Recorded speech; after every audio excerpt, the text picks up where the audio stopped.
DIT থেকে রামপুরা, সাদা কালো থেকে রঙিন।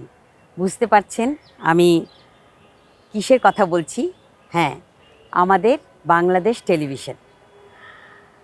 টেলিভিশন ৬১ বছর থেকে পার হয়ে পরিপূর্ণতা পেয়ে এখন ৬২-তে যাচ্ছে। এত সুন্দর সুন্দর অনুষ্ঠান, জাঁকজমকপূর্ণ প্রোগ্রাম এবং বিভিন্ন ক্যাটাগরির প্রোগ্রামগুলো, সুন্দর সুন্দর মান সম্পন্ন প্রোগ্রামগুলো বিটিভিতে হয়ে আসছে, যার থেকে আজকে বিটিভি এই পর্যায়ে এসে দাঁড়িয়েছে। এবং আমরা যারা শিল্পী আছি, আমি নৃত্যশিল্পী, সেখান থেকে আমাদেরকে তৈরি করা থেকে প্রত্যেকটা শিল্পীকে প্ল্যাটফর্ম দেওয়া এই বিটিভি থেকেই হয়েছে।